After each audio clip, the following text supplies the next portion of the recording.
Nous y voilà, le joyau maudit de l'âge d'or américain, un domaine où la mort a triomphé de tous. Bienvenue au manoir Lockwood Matthews, l'illusion parfaite d'une époque dorée. Ce château n'est pas qu'un simple assemblage de moellons. C'est un monument forgé dans la démesure, sculpté par les non-dits, dont le véritable coup donne encore des sueurs froides. En surface, tout n'est qu'éblouissement. Des dorures étincelantes, du marbre froid, des salons de musique et des toiles censées offrir la vie éternelle. Pourtant, sous ces lattes précieuses, un tout autre récit vous guette. Un gouffre financier, des angoisses inavouables et des trahisons sanglantes. Comme si ces murs se nourrissaient des tragédies humaines. À mesure que l'escalier magistral prenait tout son éclat, la dynastie, elle, s'effondrait. Ceux qui pensaient trouver refuge dans cette forteresse ont été purement et simplement rayés des cartes de la ville, engloutis par les limbes de l'oubli. Les guides touristiques vous vanteront sa splendeur.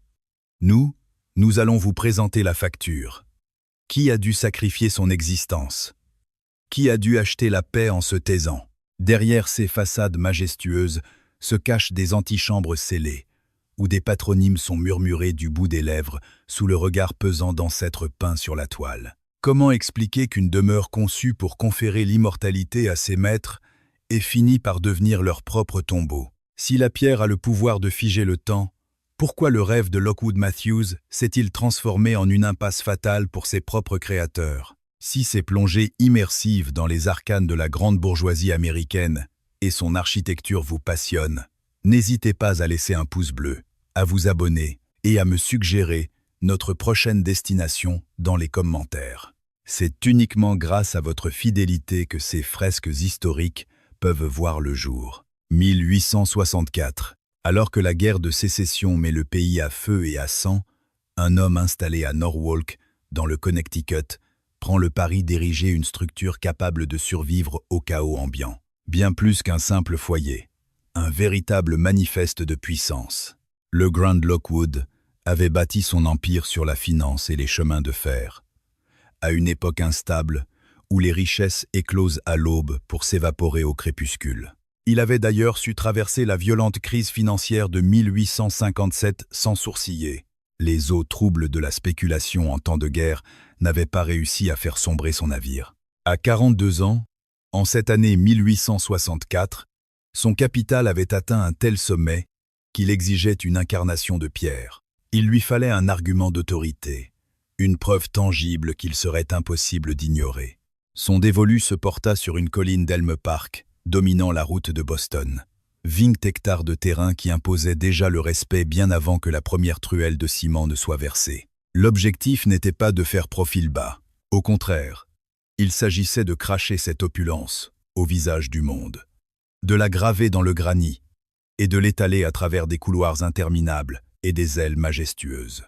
L'architecte engagé pour l'occasion saisit la commande avec une acuité redoutable. Detlef Lienau débarqua à Norwalk en fusionnant l'élégance de sa formation du vieux continent avec l'insatiable appétit du nouveau monde. D'origine allemande, formé sur les bancs parisiens, l'homme avait déjà apposé sa signature sur les luxueuses résidences de la haute bourgeoisie new-yorkaise. Il lisait dans les pensées de Lockwood comme dans un livre ouvert, car il connaissait les désirs inavoués de toute cette classe sociale. Il ne cherchait ni le confort bourgeois, ni le simple bon goût. Il voulait l'immensité et l'éternité, des édifices capables de survivre aux réputations et à la mortalité humaine. Une architecture qui se justifie par sa seule présence. Les croquis couchés sur le papier par Lienau cette année-là frôlaient l'indécence, surpassant même les standards délirants de l'âge d'or. Environ 44 000 pieds carrés de superficie, 62 pièces grandioses. Une silhouette colossale d'inspiration Second Empire, coiffée d'un toit à la mansarde conçu pour écraser le paysage environnant. Le vocabulaire architectural, impérial français, s'enracinant dans la terre du Connecticut. Une manière arrogante de proclamer que les capitaux américains pouvaient s'offrir le prestige européen, tout en le rendant encore plus démesuré. Aux prémices de 1864, le chantier s'ouvrit avec une intensité folle. Les soubassements exigèrent à eux seuls des mois d'efforts acharnés. D'immenses blocs de granit du Connecticut furent taillés et emboîtés avec une minutie chirurgicale. comme s'il devait défier les millénaires. Fini les fines ossatures de bois qui pullulaient alors à travers le pays. Ici, les murs seraient de véritables remparts de maçonnerie porteuse. Une bâtisse trapue, aux ouvertures sévèrement calculées au rez-de-chaussée, là où les caprices du climat et les regards l'imposaient. Des cloisons dressées pour faire barrage, aussi bien aux ravages du temps qu'aux tempêtes. Le registre des artisans de l'époque ressemble d'ailleurs à un véritable bottin du génie ouvrier. Des sculpteurs sur pierre importés d'Italie, des maîtres plâtriers venus de France, des ébénistes arrachés à l'Allemagne. Le magnat n'avait pas l'intention de confier un tel projet à la main-d'œuvre du coin. Il orchestrait un chantier d'envergure mondiale pour forger un palais capable de rivaliser avec les châteaux les plus insolents de Newport ou de Manhattan. L'enveloppe financière, déjà astronomique avant même l'élévation d'un seul mur, traduisait cette folie des grandeurs. Les premières projections flirtaient avec le $1,5 million, soit l'équivalent d'une trentaine de millions aujourd'hui. Mais les devis n'étaient pas des plafonds. Pour Lockwood, il ne s'agissait pas de comprimer son rêve pour qu'il tienne dans un budget. Il se servait de sa fortune comme d'un simple outil d'expression. Respecter une limite comptable n'était pas à l'ordre du jour. L'ambition était de créer une œuvre qui balayait d'un revers de main toute notion de restriction. À l'hiver 1864, la silhouette du monstre se devinait déjà depuis la chaussée. Les fondations s'arrachaient des entrailles de la terre, et les lits de granit s'empilaient avec une froide logique mathématique. L'emprise au sol annonçait des proportions inédites pour la région. Les bataillons d'ouvriers débarquaient chaque matin en si grand nombre qu'il fallut bâtir des campements entiers pour les loger. Les convois ferroviaires déversaient leur cargaison de matériaux dans un balai incessant. Du marbre tiré des carrières italiennes, des essences rares venues d'Amérique du Sud, de la ferronnerie d'art fondue dans les hauts fourneaux new-yorkais. On assistait à l'érection d'une résidence privée avec la machinerie d'une usine géante. Le calendrier imposé par l'INO relevait de la pure insolence. 4 petites années pour passer de la première pioche à l'inauguration. 4 ans pour ériger 62 pièces, déployer des prouesses technologiques avant-gardistes et peaufiner chaque détail avec le soin d'un conservateur de musée. C'était un pari aveugle qui balayait le risque d'une éventuelle panique boursière, d'un blocus ou d'une pénurie. Rien ne devait entraver cette marche en avant. C'était croire que le reste du monde retiendrait son souffle pendant que le palais prenait de la hauteur. En cette année 1864, les 2 pieds dans la boue du chantier, fixant les premiers blocs de pierre, le grand Lockwood avait toutes les raisons de se croire intouchable. Ses coffres forts semblaient à l'épreuve de la foudre. Ses investissements ferroviaires s'avéraient très lucratifs. Le conflit allait inévitablement s'éteindre, annonçant un essor économique sans précédent. Cette demeure devait s'ériger comme le symbole immuable de sa réussite fulgurante. Cependant, l'éternité possède un redoutable adversaire. Quel destin attend une bâtisse conçue pour traverser les siècles lorsque son maître, lui, ne dispose plus que de quelques années à vivre? La pierre défie les âges, au contraire de celui qui l'a commandée. Lors de ces 12 premiers mois, tandis que les blocs de granit s'élevaient majestueusement, que les artisans affluaient, que les esquisses s'affinaient et que les accords se multipliaient, ce genre d'interrogation semblait purement philosophique, certes fascinant, mais nullement pressant. L'édifice était réalisable. Il verrait donc le jour, et ce chantier s'étala sur 4 longues années. La bâtisse prenait de l'ampleur, mais son élévation ne constituait qu'une partie du défi. Ce qui distinguait véritablement le rêve de ce visionnaire d'une banale prouesse architecturale, c'était ce réseau kilométrique et souterrain de canalisation et d'aération dissimulée, l'unique moyen de rendre habitable un palais de 44 000 pieds carrés. Nous étions alors en l'an 1864. À cette époque, la quasi-totalité des foyers américains dépendait encore de puits rustiques, de latrines extérieures et de simples âtres pour se réchauffer. Notre homme, lui, concevait une œuvre totalement inédite. Il façonnait une véritable mécanique de précision, drapée dans un manteau de marbre. Les installations techniques esquissées sur les plans de l'architecte Detlef Lienau relevaient du prodige pour l'époque. Il ne s'agissait aucunement de prototypes incertains, le propriétaire refusant catégoriquement de servir de cobaye. C'était plutôt l'apogée des innovations éprouvées, le type d'ingénierie que l'on réservait d'ordinaire aux palaces parisiens ou londoniens, désormais greffé au cœur d'une résidence privée du Connecticut. Prenons d'abord la question de l'eau. Le manoir exigeait une ossature hydraulique totalement autonome. Un château d'eau exclusif érigé sur le domaine, abreuvé par des forages profonds, générait la pression nécessaire pour propulser l'eau courante jusqu'au plus haut sommet de la bâtisse. Et il ne s'agissait pas seulement du flux glacial habituel de ce siècle.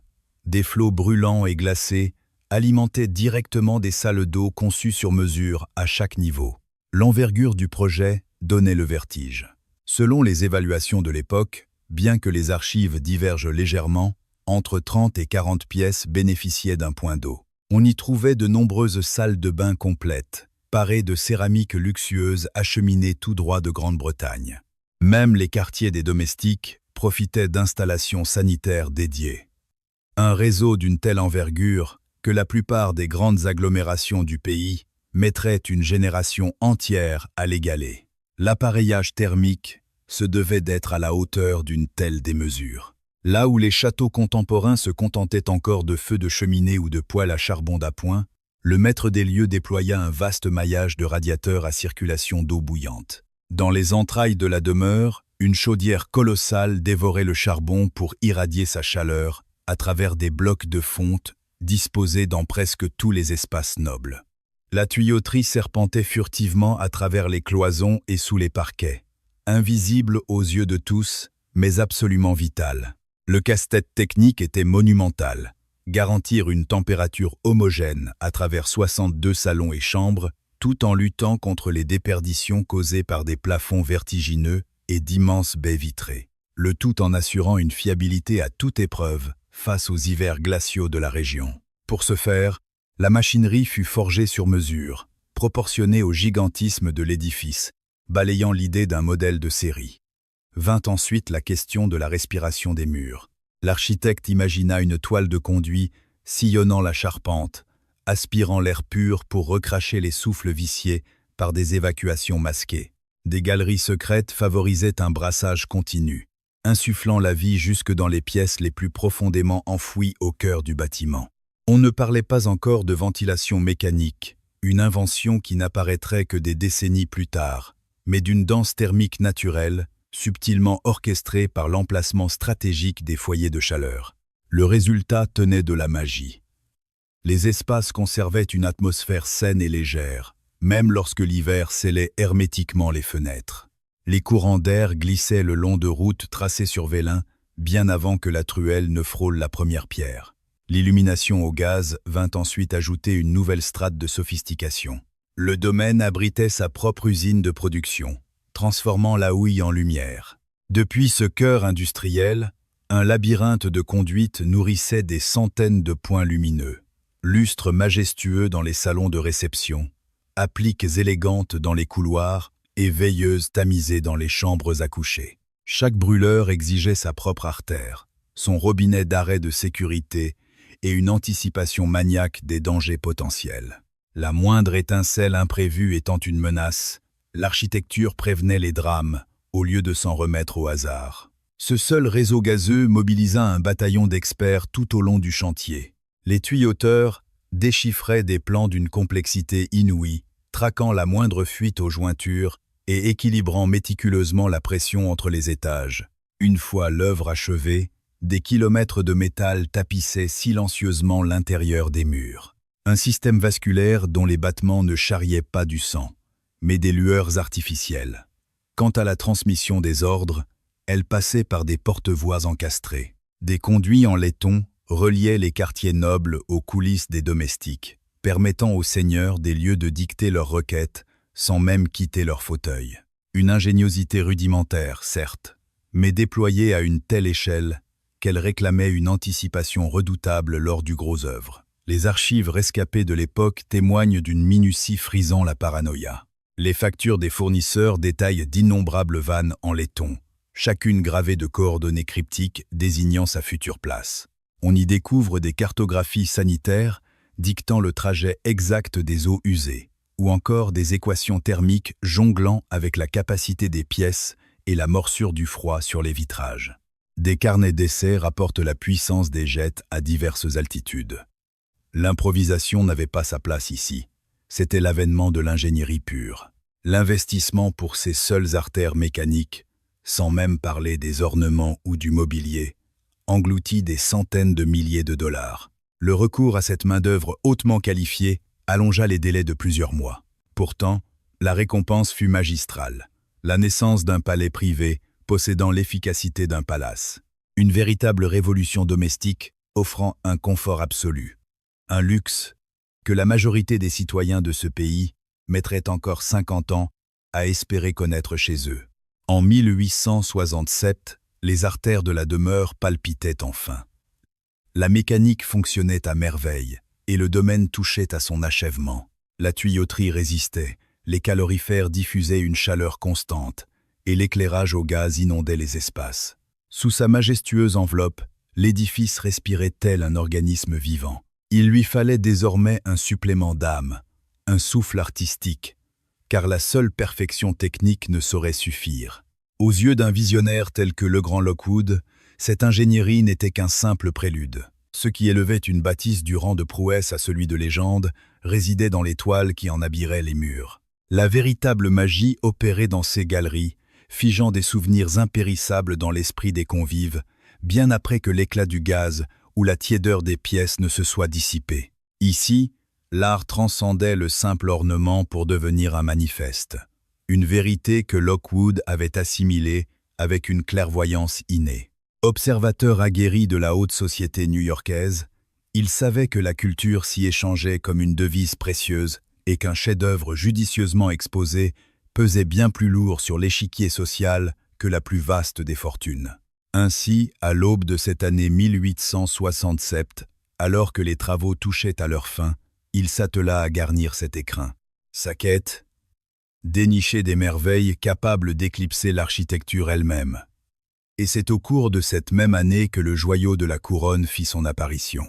Les dômes du Yosemite, peints par Albert Bierstadt, n'avaient rien d'une modeste esquisse destinée à combler le vide au-dessus d'un canapé de boudoir. Il s'agissait d'une fresque titanesque, s'étirant sur près de 9 pieds et demi de hauteur et 15 pieds de largeur. L'œuvre capturait la nature sauvage de la Californie avec une grandiloquence romantique, celle-là même qui avait hissé Bierstadt au sommet des artistes américains les plus cotés de son temps. Cette commande délirante délesta Lockwood d'environ 25 000 $, une somme faramineuse équivalent à plus d'un demi-million de notre époque. Loin d'être un caprice éphémère, cet achat constituait une stratégie d'investissement culturel d'une précision chirurgicale. Les épopées de l'Ouest immortalisées par ce peintre s'imposaient comme l'apanage indispensable de toute élite revendiquant sa place au sein de cet âge d'or américain.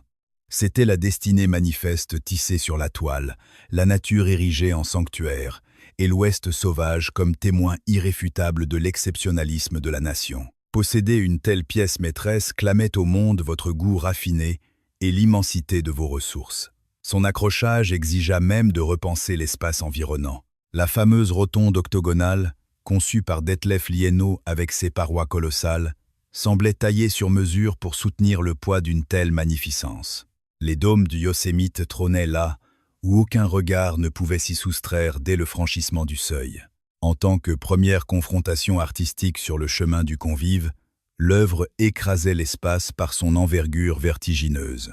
Le cadre lui-même, somptueusement sculpté et noyé sous l'or pur, relevait des exigences d'un musée prestigieux. C'était exactement le choc visuel que le maître des lieux escomptait. Une beauté foudroyante, coupant court à toute contestation. Pourtant, cette peinture n'était qu'un prologue. L'aménagement intérieur devait impérativement se hisser au niveau de son écrin. Le propriétaire s'en remit alors aux ébénistes et décorateurs les plus illustres de la métropole new-yorkaise. Les ateliers des frères Herter et de Léon Marcotte, véritables orfèvres de l'ameublement, servaient alors une clientèle au portefeuille sans fond, animée par une conception très pointue de l'opulence. La confrérie Herter excellait dans la création de mobilier érudit, mariant l'aura de la Renaissance italienne ou du Second Empire français à des gabarits et une charpente fondamentalement américains. Leur création dépassait de loin le simple usage domestique. C'étaient de véritables plaidoiries sculptées dans le bois noble et le velours, témoignant de l'instruction, du raffinement et de l'envergure intellectuelle de leurs acquéreurs. Marcotte, quant à lui, insufflait le prestige du vieux continent. Fort de ses racines et de sa formation française, il faisait traverser l'océan à des antiquités, tout en façonnant de nouvelles œuvres si parfaites qu'elles se confondaient avec les reliques d'outre-Atlantique.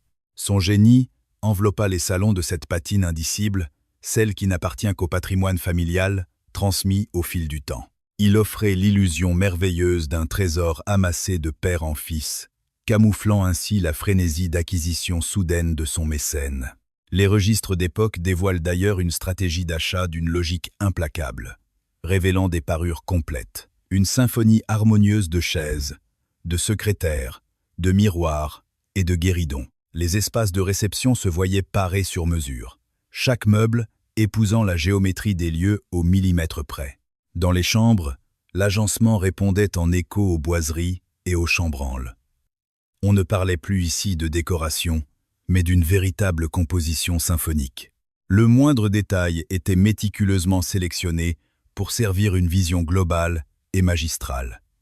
La bibliothèque bénéficia, sans surprise, d'un traitement de faveur. D'immenses rayonnages en noyer sculpté s'élançaient jusqu'aux cimes de la pièce. Un bureau titanesque imposait un climat de labeur austère, tandis que d'épais fauteuils en cuir attendaient le lecteur, judicieusement baignés par le halo des becs de gaz. Les ouvrages eux-mêmes, empilés par milliers, représentaient un trésor inestimable. Que l'hôte ait réellement dévoré chaque page n'avait aucune importance. Cette forêt de reliures affichait au grand jour l'envergure intellectuelle de l'esprit qui régnait en ces murs.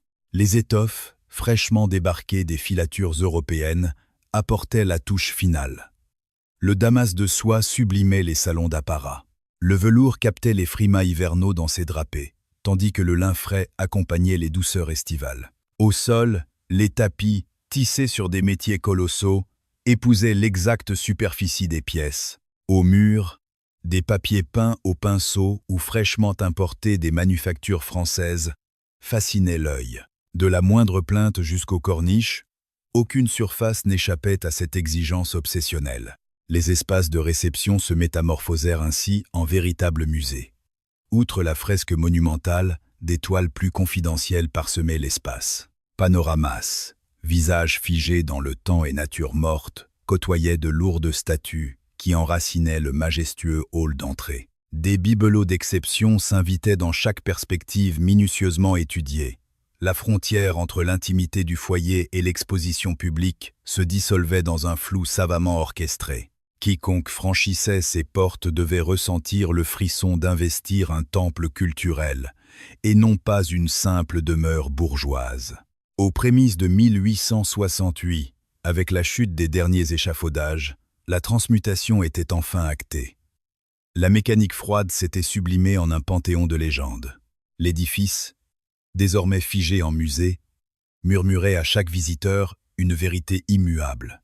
L'héritage de Legrand Lockwood transcendait l'opulence matérielle pour atteindre les sommets du raffinement. Une perfection muséale tissée dans le moindre détail, une œuvre érigée pour défier l'éternité, et non pour ne durer qu'une poignée d'années. Cependant, l'immortalité exige bien davantage que des fortunes ou du goût. Elle réclame cette ressource insaisissable qui échappe à la condition humaine, le temps. Et l'or, aussi abondant fut-il, ne pouvait acheter l'éternité. En l'an 1868, le domaine s'élevait enfin, majestueux, sa mécanique interne palpitant avec une précision horlogère. La toile de Bierstadt régnait en maître sur la rotonde, tandis que le mobilier des frères Herter déployait ses lignes immaculées. Pendant une brève et fulgurante année, la vision de Lockwood vécut à l'exacte mesure de ses rêves. Puis s'abattit la foudre, le 24 septembre 1869, le vendredi noir. L'effroi, né dans les entrailles de New York, se propagea à la vitesse de l'éclair le long des fils télégraphiques, foudroyant simultanément toutes les places boursières. L'or s'effondra, les actions ne furent plus que cendres. Des institutions bancaires, inébranlables à l'aube, se retrouvèrent à l'agonie au crépuscule. La redoutable machine qui avait forgé les empires de l'âge d'or dévoilait soudain sa vulnérabilité abyssale. Impuissant, le grand Lockwood contemplait les failles béantes qui dévoraient son univers. Sa propre maison de crédit se trouvait prise au piège d'innombrables tempêtes simultanées. Chemin de fer, usines manufacturières, paris audacieux. Ces mêmes investissements, qui semblaient tenir du génie dans l'euphorie, se muaient en poison mortel à l'heure du reflux. Le gouffre chiffré demeure drapé de mystère, car l'aristocratie financière gardait le silence sur ses ruines. Mais l'inéluctable fatalité, elle, crevait les yeux. Des fortunes entières, noir sur blanc le lundi matin, n'étaient plus que mirages à l'aube du week-end. Les gazettes chroniquaient la tragédie à travers des colonnes glaciales de chiffres en pleine chute libre. Les guichets fermaient leurs portes, bloquant les retraits, tandis que les entreprises s'effondraient les unes après les autres. Le quartier des affaires sombrait dans le chaos, jetant des hommes peu habitués à la déroute dans les bras du désespoir. Le nom de Lockwood échappa d'abord au pilori médiatique. Ses racines étaient trop profondes, son réseau trop vaste pour nourrir les railleries de la presse. Mais le poison agissait dans l'ombre. En l'espace de quelques semaines, le couperet se rapprocha inexorablement. Les dettes, autrefois indolores sur des portefeuilles gonflés à bloc, se muèrent en fardeaux écrasants à mesure que les valorisations fondaient. Les créanciers réclamèrent leur dû, fermant brutalement les robinets du crédit. La mécanique même qui avait érigé ce palais et acquis le chef-d'œuvre de Bierstadt hurlait désormais après l'argent liquide, dans un océan asséché. Le domaine d'Elm Park changea d'âme. De triomphe éclatant, il devint l'allégorie tragique de la cruauté du destin. Chaque fût de marbre incarnait des liquidités cruellement absentes. Chaque applique à gaz gardait prisonnier un trésor d'airain, inaccessible à l'avidité des huissiers. Cette toile de Bierstadt, acquise pour 25 000 $ comme l'étendard de son apogée culturel, prenait subitement le visage de 25 000 $ manquants pour apaiser les créanciers. Alors, Lockwood commença à se délester, sans précipitation, sans esclandre. Les seigneurs de son rang ne s'abaissaient jamais au spectacle d'une braderie désespérée. Dans le feutré des cabinets de courtiers, quelques joyaux savamment choisis reprirent le chemin des enchères. Des meubles sculptés pour épouser l'âme des salons, des toiles modestes dont l'absence ne briserait pas la majesté des lieux, des bibelots volatilisés sans laisser l'ombre d'une cicatrice. Chaque session n'était qu'une capitulation silencieuse, pudiquement masquée sous les apparences d'un simple rééquilibrage de patrimoine. Les archives rescapées de l'époque témoignent d'une froide lucidité face au précipice. Missives tâtant le pouls du marché, expertise réclamée sur des œuvres ciblées, tractations menées par l'ombre d'émissaires pour sauvegarder l'honneur. Pièce par pièce, l'homme démembrait son joyau esthétique, espérant glaner assez d'oxygène financier pour sauver le navire amiral. Ses murs, pour l'heure, tenaient encore bon. Mais le spectre du sursis planait. Pour combien de temps? Au fil des années 1870 et 1871, l'étau se resserrait à mesure que le coût de l'argent s'envolait. La nervosité rongeait les prêteurs. Si les cendres de la crise laissaient entrevoir une timide renaissance, cette aube nouvelle se levait bien trop lentement pour ceux qui portaient la croix des excès de l'âge d'or. Les mathématiques se faisaient sanglantes et refusaient tout pardon. Dans le huis clos de la demeure, la noblesse du quotidien se fanait doucement. Le balai des domestiques se clairsemait. Les réceptions désertaient les agendas. Des salons bâtis pour résonner d'éclats de voix plongeaient dans un mutisme spectral. Certes, les becs de gaz continuaient de luire. La chaleur irradiait toujours des fontes. La grande machinerie tournait, mais au ralenti, préservant son aura de musée face à un parterre de plus en plus fantomatique. Point de naufrage brutal ici. Ce fut une asphyxie méthodique, une agonie pécuniaire étirée sur des années, laissant cruellement fleurir les chimères, les ultimes sursauts et les miracles de papier qui font illusion, avant de s'effondrer. En défiant le temps, Lockwood apprenait à ses dépens que l'éternité réclamait une perfusion ininterrompue de richesse. Dès l'instant où le cœur nourricier cesse de battre, le reste de l'édifice se laisse glisser dans le coma. En l'an 1872, 3 longues années après le cataclysme d'automne, le point de non-retour fut franchi. Et pourtant, l'illusion demeurait intacte, les murs défiant toujours le regard. Mais son maître, lui, n'avait plus aucune carte à jouer.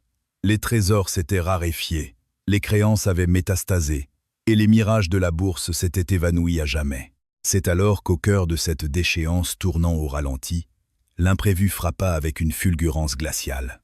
Une foudre capable de balayer d'un revers de main toutes les ruines matérielles.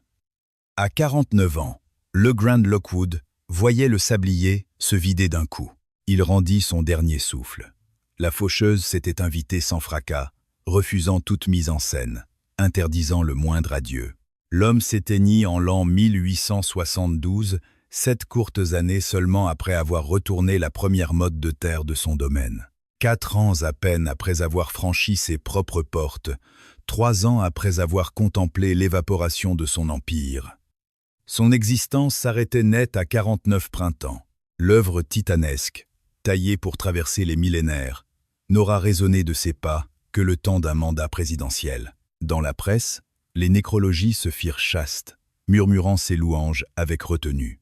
Il fut jadis un titan, un maître du monde d'avant le vendredi noir, du temps d'avant la tourmente, lorsque nul ne voyait que la dorure de cette époque n'était tissée que d'emprunts, bien loin de la pierre massive qu'elle prétendait être. Les nécrologies s'attardaient sur ses triomphes bancaires, son empire ferroviaire et son joyau de Norwalk, jetant un voile pudique sur le gouffre de ses dettes. À ce niveau de la société, le trépas s'accompagnait toujours d'une aura de noblesse, peu importe les désastres dissimulés dans les livres de comptes. De lourdes étoffes de deuil vinrent parer les immenses battants de la demeure. Ce palais de l'ostentation, bâti pour célébrer la gloire et l'hospitalité mondaine, se métamorphosait en un sinistre théâtre d'adieu.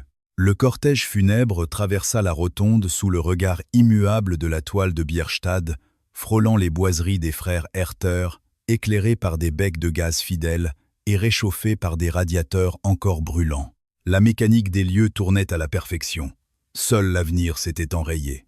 Son épouse, Rebecca le Grand Lockwood, se retrouva dépositaire d'un double fardeau, un chef-d'œuvre de pierre et un naufrage pécuniaire absolu. Le domaine était gangrené par des arriérés qui engloutissaient le moindre capital disponible à un rythme effréné, tandis que la collection d'art offrait du prestige sans apporter la moindre monnaie trébuchante. Le manoir, à la fois inestimable et impossible à céder, restait une prison dorée. La veuve entama alors un minutieux recensement. Pièce après pièce, elle dressa la liste des ultimes reliques épargnées par les cessions discrètes du passé. L'immense paysage de Bierstadt trônait là, prisonnier de ses propres proportions et de sa renommée, scellé à l'âme du bâtiment. Si le mobilier d'apparat et les rouages domestiques défiaient toujours le temps, l'armature économique qui maintenait cette illusion d'éternité venait de s'effondrer. Chaque fin de mois s'abattait comme un couperet financier. Il fallait s'acquitter des tonnes de charbon, régler la solde d'une domesticité restreinte mais indispensable, et entretenir une architecture dont le gigantisme réclamait une veille perpétuelle. S'ajoutaient les impôts d'un domaine de 50 acres et de 44 000 pieds carrés, les primes d'assurance pour des salons gorgés de merveilles, l'éclairage au gaz et la subsistance des derniers occupants des lieux. Tel un ogre de briques et d'acier, la bâtisse dévorait les richesses avec une froide indifférence face au tarissement des réserves. La maîtresse de maison se heurtait à une impasse mathématique. Maintenir ce train de vie exigeait des revenus qu'elle ne possédait plus. Liquider les œuvres pour assurer le quotidien revenait à vider le château de l'âme même qui justifiait sa préservation. L'étau de cette logique vicieuse se refermait implacablement, l'accompagnant dans son errance à travers des corridors que son défunt mari n'avait foulés qu'avec l'arrogance de l'opulence. De la bibliothèque, véritable forteresse de cuir et de papier, au salon de réception dont la seule décoration aurait pu financer des quartiers entiers, jusqu'à la rotonde, où la nature sauvage peinte sur la toile semblait narguer l'atmosphère étouffante de cette agonie mondaine. Le parc d'Elm sombra dans un mutisme absolu, sevré de ses bals somptueux et des soirées calculées où le palais servait de vitrine au pouvoir. Ces espaces conçus pour la cohue ne renvoyaient plus que l'écho solitaire des pas de l'endeuillé et les murmures d'une poignée de serviteurs. Le manoir s'érigeait désormais en sépulcre de ses propres vanités. Lui qui devait défier les siècles ne faisait que souligner la fragilité des destinées humaines.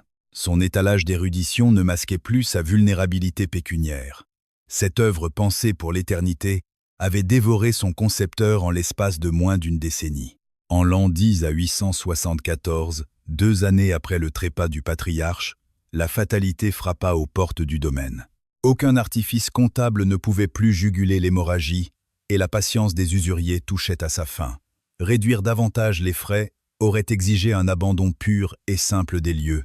La mécanique des chiffres venait de rendre son ultime verdict. Le monument censé graver le nom du magnat dans le marbre s'apprêtait à exproprier sa propre lignée. L'avis officiel fut remis sous un vernis de courtoisie juridique, mais son message poignardé par sa clarté. Décembre 10 à 874. La sentence tomba sous la forme d'un pli administratif, drapant la ruine absolue dans le jargon glacial d'une simple procédure. Derrière les tournures alambiquées, l'évidence s'imposait. Le règne de la dynastie sur ces terres s'achevait ici. La saisie ne fut pas un coup de tonnerre, mais l'aboutissement d'une longue litanie de pourparlers, de sursis arrachés et d'acrobaties boursières de la dernière chance. La veuve éplorée avait jeté toutes ses forces dans la bataille pour repousser cette échéance funeste. Sacrifiant le patrimoine, saignant les budgets, elle avait imploré des banquiers dont la compassion initiale s'était muée en une froide intransigeance. Mais la logique arithmétique triompha. Le fardeau des créances avait depuis longtemps pulvérisé l'espoir d'un remboursement viable. Maintenir le château en vie vampirisait le peu de ressources qu'il restait. Les instances financières avaient pourtant épuisé toutes les faveurs accordées à une femme de son rang. Cependant, les bonnes manières plient toujours face aux lois du grand livre.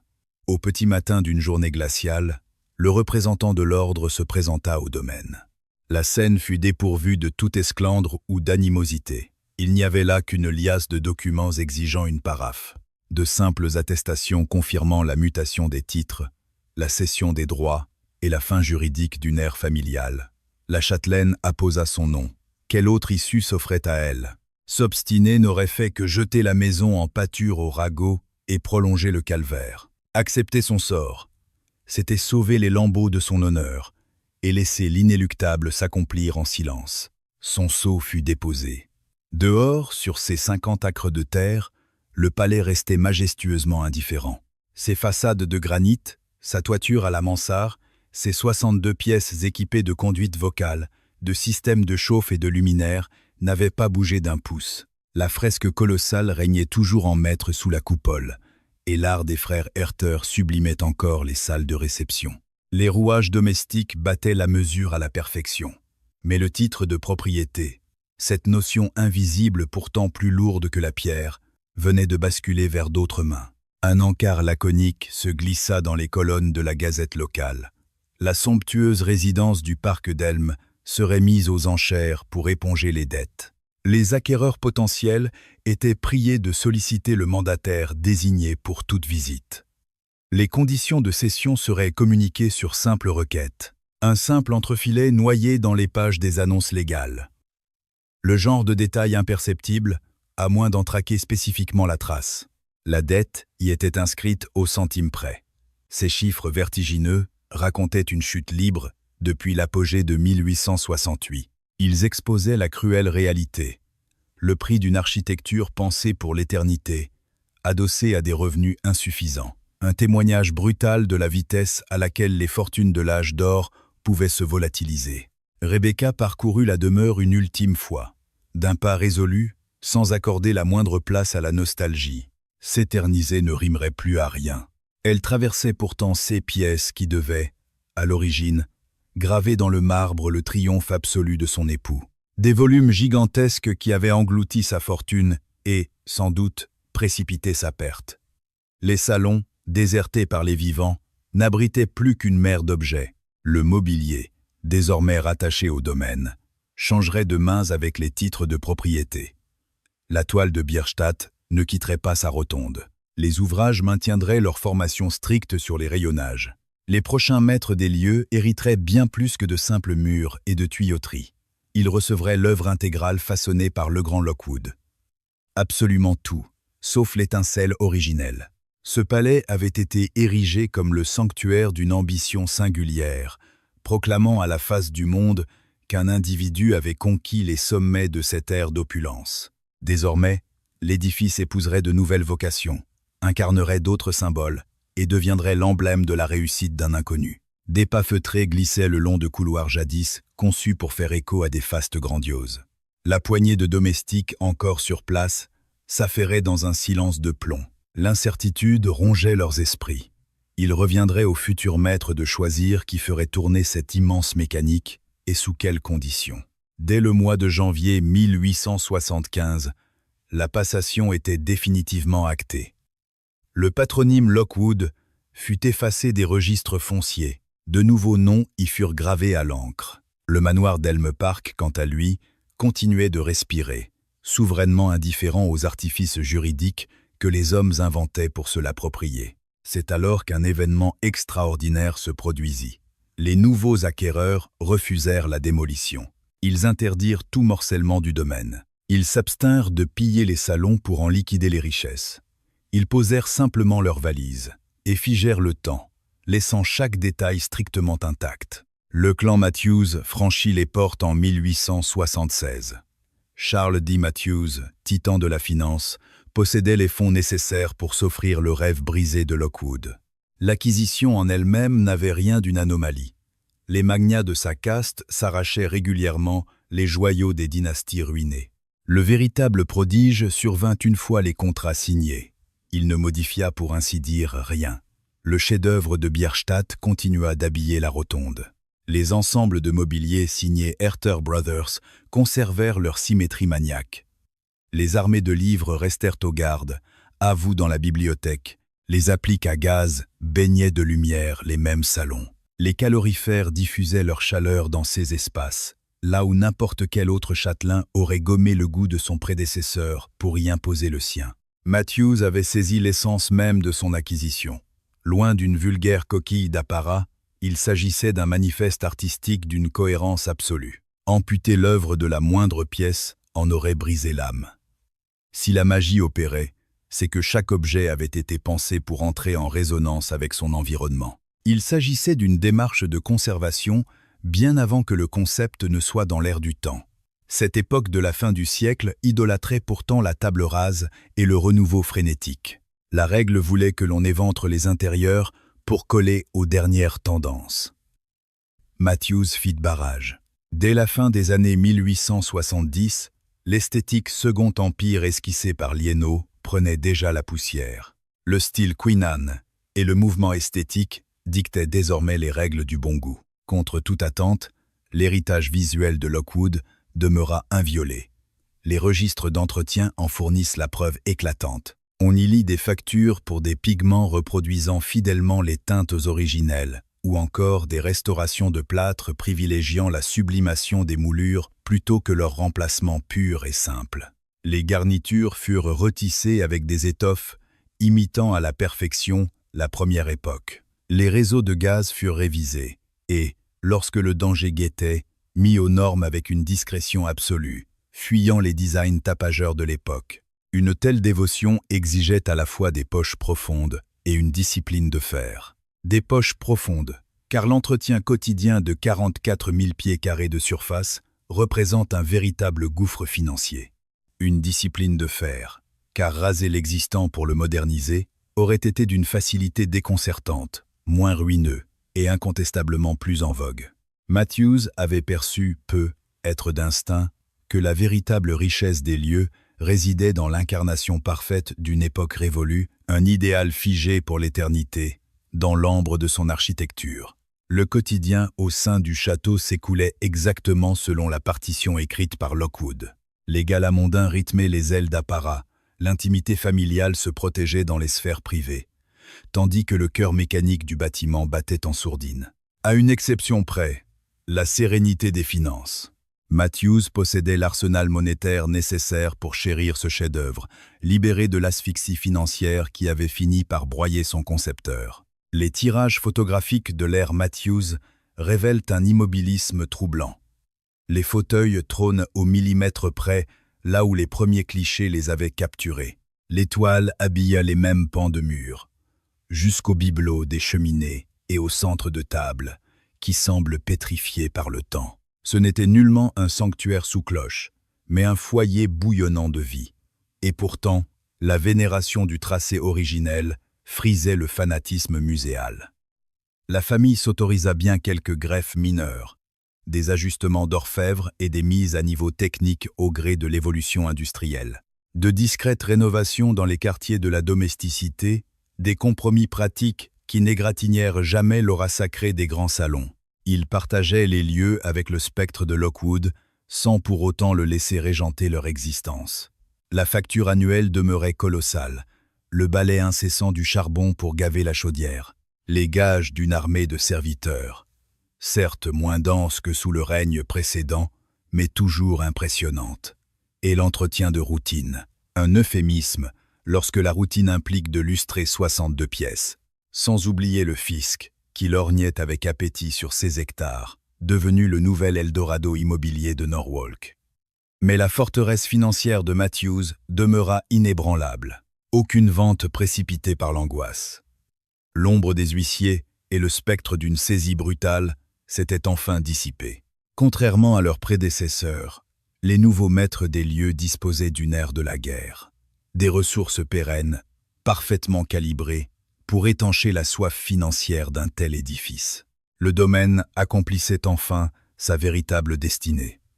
Il ne s'agissait plus seulement d'éblouir la galerie lors de l'inauguration, mais de traverser les âges. À l'aube du XXe siècle, cette forteresse bourgeoise survivait à son créateur depuis déjà près de 30 ans. Le clan Matthews avait d'ores et déjà ancré sa présence entre ses murs bien plus longtemps que le fondateur lui-même. Subtilement, le domaine mutait pour se forger une double identité, celle du visionnaire et celle du gardien, liant à jamais les deux patronymes dans le marbre de l'histoire. L'esthétique du Second Empire avait irrémédiablement pris un coup de vieux, tandis que l'âge d'or américain poussait son dernier soupir. Les nouveaux milliardaires érigeaient désormais des palais d'un tout autre genre. Pourtant, couronnant sa colline, le domaine continuait de braver le temps, farouchement entretenu et habité, son cœur battant au même rythme qu'à sa genèse, 40 ans plus tôt. L'enjeu n'était plus de savoir si la demeure allait survivre à la chute de son bâtisseur. Le véritable défi consistait dorénavant à affronter les tempêtes du siècle nouveau. Et cette ère moderne apportait dans son sillage des fléaux qu'aucun plan d'architecte n'aurait pu anticiper. Ce qui tenait du prodige architectural en 1868 n'était plus perçu que comme une antiquité dépassée. Bien que la machinerie interne tournât encore à plein régime et que la majesté des salons fit toujours son effet, la réalité financière imposée par ces 44 000 pieds carrés glissait inexorablement entre les doigts des propriétaires. La fiscalité foncière s'alourdissait avec une constance impitoyable. Les charges, autrefois dérisoires dans les années 1870, s'étaient transformées en un fardeau écrasant à l'approche des années 1910. L'urbanisation galopante faisait flamber le prix des terres, et le fisc confondait désormais la démesure de la propriété avec la richesse réelle de ses occupants. Année après année, l'entretien de ces 50 acres et 62 pièces engloutissait une part toujours plus colossale du patrimoine familial. La courbe des salaires suivait cette même ascension vertigineuse. L'ère de la domesticité abondante, pilier incontournable de ces palais dorés, s'effondrait comme un château de cartes. Le personnel de maison découvrait de nouveaux horizons. L'industrie, l'administration. Autant d'échappatoires offrant le luxe de ne plus dormir sous le toit de son patron. Les rares fidèles au poste exigeaient désormais une paix décente, des horaires humains et un respect légitime. Or, ce mastodonte de pierre exigeait une véritable armée pour ne pas sombrer. Épousseter 62 chambres, dompter la chaudière, entretenir la nature environnante et faire tourner des fourneaux conçus pour des banquets pantagruéliques. Nous n'étions plus dans le superflu. C'était de la pure survie logistique. Mais cette machinerie coûtait bien plus qu'elle ne rapportait, forçant les maîtres des lieux à condamner des pans entiers de la demeure. Nul abandon définitif ou mise en scène dramatique, juste un repli stratégique qui se répétait à chaque arrivée des frimas. Le givre s'emparait des couloirs, les vannes de chaleur étaient coupées et d'immenses linceuls de toile engloutissaient le mobilier. On verrouillait des salons dans l'espoir incertain des beaux jours, pratiquant ainsi une véritable médecine de guerre budgétaire. Garder ce colosse au chaud durant les hivers glaciaux de la région exigeait d'engloutir des montagnes de charbon, et chaque cargaison brûlait des liquidités devenues rares. Condamner des secteurs permettait de sauver les meubles, réduisant l'existence familiale à un minuscule fragment du rêve originel. Avec l'avènement des années 20, la démocratisation de l'automobile bouleversa la géographie locale. Le domaine d'une cinquantaine d'acres perdit son âme champêtre. La banlieue dévorait tout.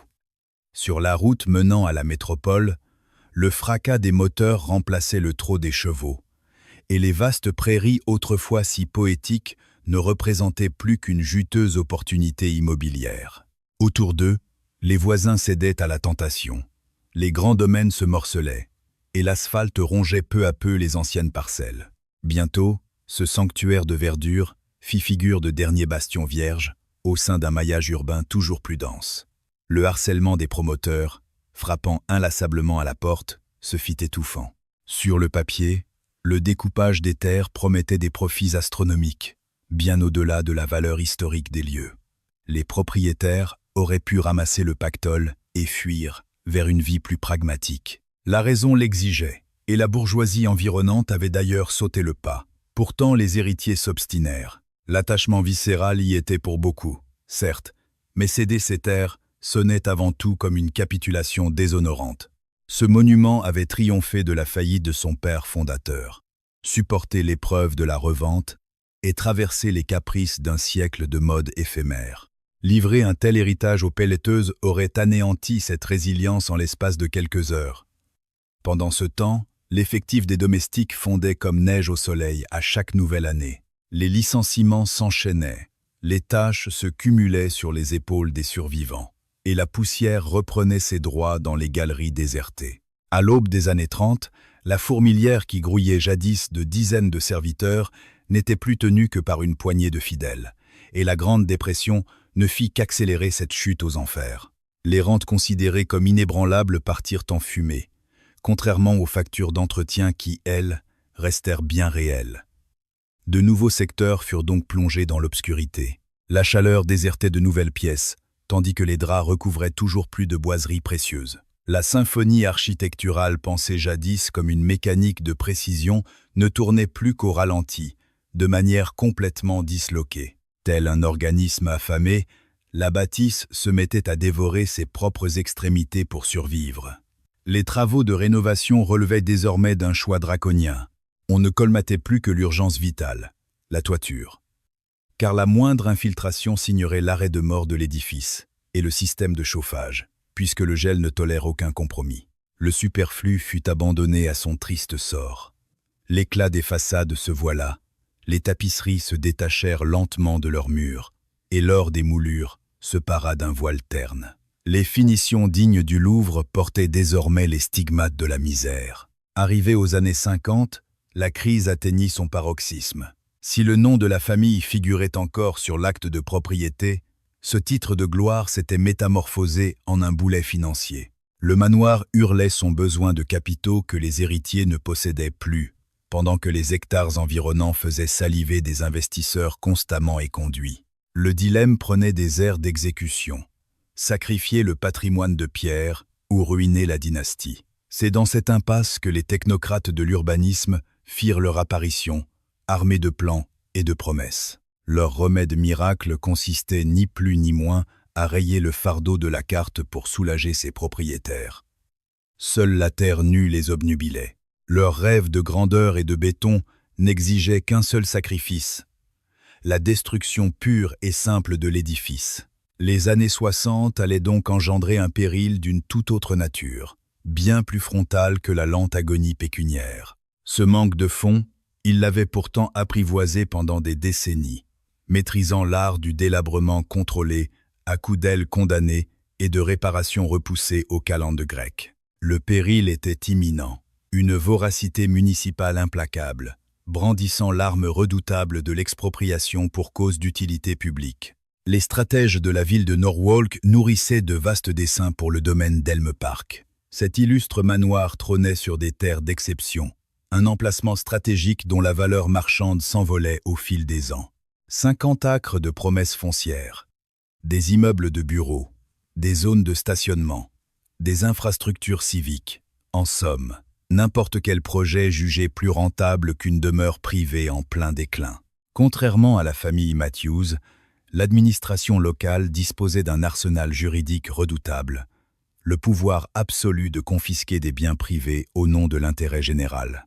C'est en l'an 1964 que le premier projet d'aménagement vit le jour. Sous un vernis diplomatique, invoquant les nécessités citoyennes et l'optimisation de l'espace, les cartes d'urbanisme effaçaient purement et simplement les fondations du château. À sa place, des esquisses de bâtiments modernes promettaient de juteuses retombées fiscales. L'ensemble du dossier était habilement déguisé sous les traits d'un progrès inéluctable, présenté comme l'évolution organique d'une métropole en pleine expansion. Pourtant, le sous-entendu ne laissait aucune place au doute. L'édifice n'était plus qu'une relique encombrante. Il accaparait un espace précieux sans offrir la moindre contrepartie à la collectivité. Ce colosse exigeait son lot d'infrastructures, d'entretien routier, d'eau, d'électricité et de surveillance incendie, tout en générant des revenus fiscaux en chute libre au rythme de son délabrement. Aux yeux des technocrates, cette parcelle relevait de l'hérésie territoriale. C'est alors que commencèrent les assemblées publiques. Dans l'enceinte du conseil municipal, les architectes de la ville étalaient leurs maquettes visionnaires, tandis que des auditions donnaient la parole aux riverains. Présents dans la salle, les héritiers Matthews comprirent rapidement qu'ils n'affrontaient pas un simple plan cadastral, mais une véritable idéologie, celle qui considérait le patrimoine ancien non pas comme un trésor à préserver, mais comme une anomalie à éradiquer. Sur les illustrations des promoteurs, le domaine s'était purement et simplement volatilisé. Nulle tentative d'adaptation ni de reconversion. Une oblitération totale. Les croquis dévoilaient des cubes de béton impersonnels érigés sur une terre vierge, balayant d'un revers de main tout un siècle d'histoire architecturale. C'était le dogme classique de la rénovation urbaine de l'époque, pulvériser les vestiges d'hier pour faire place au lendemain. Cependant, la grogne populaire commença à poindre, avant de se muer en un véritable soulèvement. Les cercles d'érudits locaux tirèrent la sonnette d'alarme. Des éminences universitaires prirent la plume. Partout dans le pays, les défenseurs du patrimoine, déjà engagés dans des croisades similaires, identifièrent immédiatement le mode opératoire. Ce qui devait n'être qu'une formalité administrative se métamorphosa en un combat emblématique. L'enjeu dépassait de très loin les simples grilles de la propriété. Un palais de l'âge d'or américain avait-il la moindre chance de survie face aux appétits fonciers d'une métropole moderne? Si les pelleteuses de Norwalk parvenaient à raser la résidence Lockwood Matthews, c'était l'ensemble des joyaux architecturaux du pays qui se retrouveraient à la merci des démolisseurs. Les joutes oratoires enflammèrent les réunions municipales tout autant que les tribunes des journaux. Les partisans de la sauvegarde martelaient la valeur inestimable des lieux. Le style inimitable du Second Empire. La signature magistrale de l'architecte Detlef Lienau. Sans oublier la majestueuse toile de Bierstadt qui trônait encore fièrement sous la coupole de la rotonde. Il est impossible de ressusciter une époque une fois qu'on l'a réduite en cendres, plaidait-il. En face, les détracteurs brandissaient l'arme implacable de la rentabilité financière. Ils pointaient du doigt les coûts d'entretien astronomiques, le délabrement avancé des façades et le gaspillage pur et simple d'un espace urbain de premier choix. Clichés à l'appui, dévoilant des pans de murs écaillés, des plafonds lézardés et des enfilades de salons condamnés, ils accusaient les romantiques du patrimoine de s'acharner à protéger un champ de ruines, plutôt qu'une véritable bâtisse fonctionnelle. La vérité se trouvait sans doute à la croisée de ces deux visions. S'il était indéniable que le château portait en lui une lourde mémoire historique, il sombrait tout aussi visiblement dans la décrépitude. Ce joyau irremplaçable cristallisait toutes les convoitises foncières de la municipalité. Le cœur du litige ne portait plus sur la véracité de ses constats, mais sur celui qui, de l'art ou de l'argent, dicterait sa loi. À l'aube de l'année 1966, la tension atteignit son paroxysme. Les rois du béton commencèrent à aligner des offres financières faramineuses. Les instances dirigeantes affûtèrent leur stratégie. Dos au mur, les descendants Matthews furent confrontés à un dilemme déchirant. Trouver un remède miracle pour préserver leur héritage ou assister, impuissants, au broyage de leurs souvenirs par la machine de l'expropriation. Les recours traditionnels avaient tous échoué. Financer des travaux de rénovation sur leurs propres deniers relevait de l'utopie. Écouler le domaine sur le marché immobilier classique s'avérait tout aussi impossible. Aucun acheteur sensé n'aurait accepté d'endosser un fardeau d'une telle envergure. En faire don, dans son état actuel, personne ne voulait hériter d'un tel gouffre financier. C'est alors qu'émergea une piste pour le moins audacieuse. Il ne s'agissait ni d'un mécénat privé, ni d'une confiscation étatique. C'était un concept totalement inédit dans les annales de Norwalk, teinté d'un idéalisme presque délirant face à la réalité des murs croulants. Et si cette vénérable bâtisse se muait elle-même en sanctuaire culturel, l'idée n'était pas de la céder à une galerie existante, ni de la placer sous la tutelle de la mairie. Et si elle s'érigeait en sa propre institution, une entité à but non lucratif dont l'unique vocation consisterait à sauvegarder l'enveloppe architecturale qui l'abrite. Le concept frôlait la mise en abîme vertigineuse. Une structure juridique conçue dans le seul but d'entretenir sa propre coquille. Contre toute attente, c'était sans doute l'ultime bouée de sauvetage. Ce rêve, a priori irréalisable, prit d'abord corps à travers des statues couchées sur le papier. C'est ainsi qu'en 1966, le musée du manoir Lockwood Matthews vit le jour sous les traits d'une fondation indépendante. Nulle transaction financière, nulle mainmise publique, mais la naissance d'un organisme juridique forgé pour un combat unique. La survie des murs, d'une boucle conceptuelle d'une grâce absolue, l'édifice allait arracher son propre salut en se métamorphosant en un trésor qu'on ne pouvait se résoudre à détruire. Dans les coulisses, l'ingénierie du projet tenait du funambulisme. La dynastie Matthews s'engageait à faire don de l'intégralité du domaine. En retour, la jeune fondation endosserait la propriété des lieux, avec tout le poids des responsabilités qui en découlaient. Un conseil d'administration prendrait les rênes, lançant dans la foulée une grande quête de mécénat pour parer aux urgences. L'ouverture au grand public permettrait d'injecter des fonds dans les caisses tout en légitimant la croisade patrimoniale. Théoriquement, l'équation était parfaite, mais la réalité du terrain s'avéra implacable. Les façades éventrées réclamèrent des centaines de milliers de dollars de travaux de sauvetage immédiats. Or, l'association naissante ne disposait d'aucune dotation, d'aucun fonds de roulement, d'aucun salarié. Leur seul bien se résumait à un somptueux palais en ruine et un bout de papier les autorisant à voler à son secours. Seulement voilà, ériger des barricades contre les ravages du temps exigeait des capitaux d'une ampleur qui leur échappait totalement. L'an 1 fut une question de pure survie, bien loin du triomphe espéré. Des escouades de bénévoles durent évacuer à bout de bras des décennies d'immondices accumulés. Et seules les menaces les plus critiques d'effondrement pur et simple purent être colmatées. Il ne s'agissait nullement de réhabiliter les lieux dans les règles de l'art, mais bien de parer au plus pressé. La toiture bénéficia ainsi de colmatage de fortune pour écarter le pire. Les brèches des fenêtres furent condamnées et les espaces intérieurs consolidés afin d'accueillir le public sans risque. C'est en 1967 que les premières visites guidées virent le jour. Ces modestes déambulations, restreintes à quelques heures, étaient menées par des âmes de bonne volonté qui s'imprégnaient de l'histoire du domaine, tout en la narrant. Le droit d'entrée se voulait dérisoire. L'enjeu n'était pas financier, mais symbolique. Il fallait exister. La demeure se devait de démontrer sa légitimité en tant qu'institution culturelle et surtout prouver qu'elle suscitait un véritable intérêt public. Et l'intérêt se manifesta, d'abord à pas de velours. Les riverains, intrigués par cet édifice devant lequel ils déambulaient depuis des lustres, franchirent le pas, suivis de près par des passionnés d'architecture, désireux d'admirer les subtilités du style Second Empire, ou encore par des conservateurs puisant de l'espoir dans ce projet pilote capable de sauver d'autres joyaux en péril. Bien que l'affluence restât anecdotique comparée aux standards des grands musées, elle traduisait l'essentiel, l'étincelle d'un véritable engouement populaire. Le domaine avait trouvé son public. La quête de financement put alors passer à la vitesse supérieure.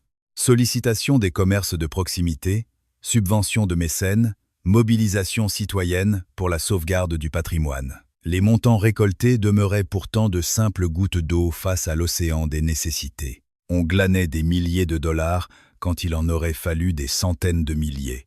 Mais ces élans de générosité prouvaient que le projet tenait la route. C'est en 1971 que l'horizon s'éclaircit véritablement.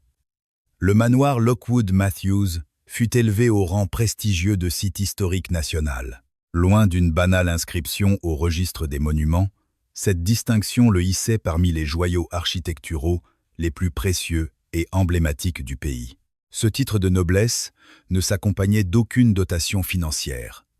Il offrait cependant un trésor d'une valeur inestimable: l'adoubement des hautes instances fédérales. Il ne s'agissait dès lors plus d'un simple sauvetage de quartier, mais de la préservation d'une œuvre architecturale d'envergure nationale. L'apposition d'une plaque de bronze sur sa devanture vint sceller ce statut. La résonance du domaine dépassait désormais les frontières de Norwalk, surpassait les limites du Connecticut et rayonnait bien au-delà des cercles d'initiés. L'ancien sanctuaire privé de M. Legrand Lockwood se voyait métamorphosé en un véritable joyau du patrimoine collectif. Ce nouveau prestige changea radicalement la donne. Les dossiers de financement, jadis rejetés d'un revers de main, furent soudainement réévalués. Les grandes institutions philanthropiques, d'ordinaire tournées vers les monuments de premier plan, trouvaient enfin une raison légitime de s'intéresser au cas de Norwalk. Le délabrement des lieux cessa d'être un souci de clocher pour devenir une urgence patrimoniale à l'échelle du pays tout entier. En parallèle, l'affluence des curieux grimpa en flèche. Ce couronnement historique attira l'attention de la presse locale. Les magazines d'architecture érigèrent la bâtisse en symbole de victoire pour la sauvegarde du patrimoine. Une célébration bien hâtive au vu de l'état des murs, mais la beauté du récit suffisait à susciter l'espoir. Une première grande levée de fonds fut initiée, visant non pas une remise à neuf totale, ce qui demeurait alors du domaine de l'utopie, mais bien une consolidation d'extrême urgence. Il s'agissait d'assurer l'étanchéité d'un toit pensé pour tenir des décennies, de rénover les vitrages afin de stopper les infiltrations d'eau et de moderniser le système de chauffage pour maintenir les portes ouvertes durant la saison froide. Ces chantiers vitaux parvinrent à freiner l'hémorragie et à offrir un répit à la bâtisse. Ainsi, au cœur des années 1970, l'initiative portait ses fruits. Un succès précaire, certes, onéreux et inachevé, mais bien réel. La majestueuse demeure tenait bon, et les curieux continuaient d'affluer. L'association parvenait à maintenir le cap. Ce qui n'était autrefois qu'un fardeau financier privé s'était mué en un trésor pour la collectivité. Toutefois, survivre ne signifie pas pour autant prospérer. L'entretien du monument engloutissait des sommes bien supérieures à ce que la billetterie et les modestes oboles pouvaient espérer combler. Le retard accumulé dans les travaux d'entretien donnait le vertige. Quant à l'idée d'une réhabilitation globale, elle demeurait un mirage financier. Il devenait impératif de dénicher une nouvelle manne financière, capable de rapporter gros, sans exiger d'investissements colossaux au préalable. La solution se trouvait pourtant sous leurs yeux. Des décors intérieurs somptueux, semblant n'attendre que l'œil des caméras. Il s'avéra que les studios hollywoodiens étaient prêts à financer très exactement la survie du domaine. Le ballet des équipes de tournage débuta au crépuscule des années 1970. Les repéreurs de décors venaient de découvrir un secret de polichinelle parmi les passionnés de vieilles pierres. Le manoir Lockwood Matthews offrait un véritable voyage dans le temps. Ces volumes sublimement préservés par la lignée des Matthews, sauvés des eaux par d'ardents bénévoles et sanctuarisés par le musée, constituaient des toiles de fond historiques d'une perfection absolue. Nul besoin de carton-pâte ou de répliques factices, l'âge d'or américain respirait à travers chaque boiserie authentique. La toute première équipe de production ne déboursa qu'une somme symbolique pour une unique journée de captation, encadrée par des contrats pointilleux, dictant le moindre interdit, sous le regard fébrile des gardiens du temple guettant le moindre mouvement de projecteur. Le pécule ainsi récolté prêtait à sourire dans les hautes sphères du cinéma, mais représentait une véritable fortune aux yeux d'une modeste association. Une simple journée de location suffisait à financer la réfection des moulures de toute une salle. C'est ainsi que la valse des caméras se mit en marche. Des séries télévisées en quête d'esthétique victorienne, des longs métrages plongeant dans les fastes de la fin du XIXe siècle, ou encore des campagnes publicitaires assoiffées d'authenticité patrimoniale. Chaque clap de fin insufflait de nouveaux capitaux, aussitôt réinjectés dans de lourds travaux de sauvegarde inespérés. L'équation financière tenait du miracle. Une équipe de tournage s'acquittait parfois de 10 000 $ pour 48 heures de présence. Cette même somme offrait des mois de labeur minutieux aux artisans de la région. Le domaine monétisait son aura par sa simple présence, rayonnant en restant fidèle à son âme originelle. Le générique de ses apparitions s'allongea sur plusieurs décennies. En 1975, le thriller Les Femmes de Stepford exploita l'atmosphère presque trop immaculée et troublante de ses salons. L'œuvre Ragtime, tournée en 1981, y puisa l'exacte fidélité historique qu'elle convoitait. Puis, tout au long des années 80 et 90, le petit écran ne cessa de s'inviter dans ses murs. Chaque nouveau contrat venait étoffer un peu plus le prestigieux palmarès cinématographique de la demeure. À l'aube des années 2000, les repéreurs d'Hollywood déambulaient dans ces couloirs en terrain conquis. Les chefs décorateurs s'étaient appropriés les moindres recoins, chorégraphiant leurs séquences avec une précision chirurgicale selon les atmosphères des différentes pièces. Sous le regard immuable du chef-d'œuvre de Bierstadt, la rotonde s'est métamorphosée en un plateau de tournage prisé. Le majestueux escalier a prêté ses marches à d'innombrables œuvres, tandis que les salons déployaient une palette de décors d'époque d'une authenticité troublante. L'afflux financier, devenu d'une régularité rassurante, a permis d'esquisser l'avenir, les droits d'exploitation offrant une base solide aux prévisions comptables. Les levées de fonds ont ainsi pu s'appuyer sur la magie du cinéma pour financer la renaissance de détails architecturaux bien précis. Le manoir s'était forgé une vocation au XXIe siècle, une mission moderne garantissant la pérennité de son âme du XIXe. Le 7e art a continué son ballet de caméra. Le film Joker s'est approprié les lieux, ouvrant la voie à d'autres. Chaque nouveau clap de fin apportait son lot de financement, un rayonnement nouveau et la certitude que ces murs résonnaient encore avec notre époque. L'ironie de l'histoire y est d'une pureté absolue. En érigeant cette demeure, le grand Lockwood cherchait à graver son nom dans l'éternité de la pierre. Son rêve s'est brisé net. Emporté par la mort quelques années plus tard, il a vu son domaine lui échapper dans un souffle. Pourtant, l'édifice a conquis une toute autre forme de vie éternelle en s'invitant sur les écrans du monde entier. Ces couloirs sont devenus intimes pour des millions de spectateurs qui, jamais, ne fouleront le sol de Norwalk. Jadis symbole d'un raffinement absolu, la toile de Bierstadt et la rotonde se glissent aujourd'hui dans l'arrière-plan des séquences cinématographiques, touchant ainsi des foules dont Lockwood n'aurait même pas osé rêver. Les cachets de tournage ont ainsi irrigué des chantiers laissés en jachère pendant des décennies. Les corniches ont retrouvé leur éclat doré. Les tapisseries ont été sauvées du temps, les plâtres pansés, et les couleurs ont renoué avec leurs teintes originelles. Un travail d'orfèvre, onéreux, épongé en grande partie par des réalisateurs en quête des véritables dorures de cette époque flamboyante. À l'aube de l'année 2020, la bâtisse pouvait se targuer d'avoir sublimé des dizaines d'œuvres cinématographiques. Mais ni la gloire des projecteurs ni l'argent d'Hollywood ne pouvaient tout guérir. Le péril le plus redoutable avançait masqué.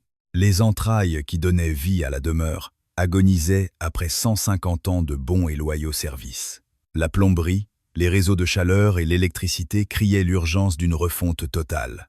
De tels travaux exigeaient de sceller totalement les portes du domaine. La résolution de fermer l'édifice, prise en 2023, ne fut pas un aveu de faiblesse, mais un véritable élan d'ambition. Le musée, jusqu'alors, respirait encore. Les visites s'enchaînaient, les productions réglaient leurs dus. Pourtant, l'architecture interne, tissée par Detlef Lienau en 10 à 864, rendait définitivement l'âme. Les canalisations, qui avaient fait circuler l'eau et le gaz pendant un siècle et demi, n'avaient plus la force de remplir leur office. Le dilemme était cruel. Baisser le rideau provisoirement pour une métamorphose en profondeur ou condamner lentement le lieu à la ruine. Le silence s'est donc imposé. La levée de fonds s'était lancée sur un objectif qui tenait du mirage. 10 à 8 millions de dollars. Il ne s'agissait nullement de poudre aux yeux ou d'artifice pour les curieux, mais de ressusciter les organes cachés qui allaient dicter la survie du manoir pour le siècle à venir. Une machinerie climatique de pointe devait reléguer la vieille chaudière aux oubliettes. Un bouclier contre les flammes s'imposait à travers les 62 pièces de la résidence. Les nerfs électriques devaient allier la puissance exigée par une institution de notre temps à une discrétion absolue au sein des espaces historiques. Maîtriser l'atmosphère devenait vital pour préserver l'œuvre de Bierstadt et protéger la fragilité des boiseries. Les accès devaient épouser les normes modernes sans infliger de cicatrices à la charpente. C'était très exactement le dispositif que le grand Lockwood aurait réclamé s'il avait tenu l'avenir entre ses mains. Le casse-tête pour les ingénieurs confinait au titanesque. Il fallait faufiler des artères de ventilation à travers un joyau intact sans en écorcher la poésie et tisser une nouvelle trame électrique sans la moindre goulotte apparente. L'intégration d'un réseau anti-incendie, véritable gardien de l'ombre respectueux de l'esthétique, relevait de l'obsession. Chaque élément requérait une approche cousu main. Le ballet des ouvriers a rythmé l'année 2024 pour s'étirer jusqu'en 2025. Le murmure des badauds s'est tu, remplacé par la clameur des artisans investissant les lieux. Tels des chirurgiens, ils ont incisé les cloisons pour atteindre le squelette du bâtiment. Les parquets ont été soulevés pour tracer de nouvelles routes et les plafonds subtilement remaniés pour engloutir les machineries. La moindre respiration du chantier a été gravée dans les archives. Chaque geste a été pensé pour pouvoir être effacé si l'avenir l'exigeait. L'âme du lieu primait sur le reste. Des sentinelles d'hygrométrie et de température ont quadrillé l'espace, moins pour la quiétude des hommes que pour la sauvegarde du patrimoine. Si la demeure a pu traverser un siècle et demi à l'aveugle, les 150 prochaines années ne lui pardonneraient aucune errance. Le tableau de Bierstadt, à lui seul, réclame un climat dompté pour repousser la morsure du temps. L'horizon financier s'est peu à peu dessiné, pierre par pierre. Les fondations, les mécènes anonymes, les géants de l'industrie et les droits de tournage continuaient d'abonder, même au cœur de la tourmente des travaux. Les 10 à 8 millions de dollars se sont érigés avec la même ferveur qui avait vu naître la bâtisse originelle. Au prix d'un acharnement de plusieurs années, la sobriété énergétique s'est muée en acte de sauvegarde. Les nouvelles technologies ont été sculptées pour alléger les factures tout en décuplant la fiabilité. La lumière artificielle imite dorénavant la caresse des anciens becs de gaz, le gouffre financier en moins. Les avancées en matière d'isolation honorent la noblesse des matériaux. Pour la toute première fois de son existence, le manoir allait pouvoir tourner à plein régime sans ruiner ses protecteurs. Ouvrir les portes à toutes et tous n'était plus une contrainte, mais une harmonie. Un ascenseur s'est glissé dans le décor, offrant sa mécanique sans commettre la moindre hérésie visuelle. De douces pentes se sont fondues dans le relief des jardins, et les commodités ont adopté le langage de notre époque. La bâtisse allait enfin pouvoir enlacer chaque visiteur, sans discriminer ceux que les marches et les couloirs étroits tenaient à l'écart. Le réveil officiel a été gravé au 4 juin 2025. Il ne s'agissait plus seulement de déverrouiller une porte, mais d'inaugurer un sanctuaire culturel du XXIe siècle, palpitant sous l'armure d'un palais du XIXe. La technologie devait s'effacer totalement. L'illusion d'un voyage dans le temps se voulait parfaite, ininterrompue. Les âmes curieuses viendraient s'enivrer de l'opulence de l'âge d'or américain, bercées par une machinerie moderne, battant secrètement la mesure pour rendre le mirage possible. Ses premières visites arpenteraient les salons imaginés par le grand Lockwood, s'attarderaient sous l'œuvre de Bierstadt qu'il avait commandée et vogueraient à travers ces espaces que la famille Matthews avait su figer dans le temps. Elles s'aventurèrent dans un édifice arraché à l'oubli par des passionnés, renfloué par le grand écran, et que 10 à 8 millions de dollars venaient d'armer pour affronter un nouveau siècle. Ce domaine, qui n'avait pourtant offert de refuge éternel à personne, venait en fin de compte de survivre à la totalité de ses maîtres. Et l'émotion muette de ces tout premiers flâneurs, retrouvant les lieux, viendrait sceller une vérité absolue. Parfois, pour bâtir l'éternité, la richesse d'un seul homme, le dévouement d'une seule lignée et la ferveur d'une seule époque ne suffisent pas. Parfois, il faut l'élan de toute une communauté.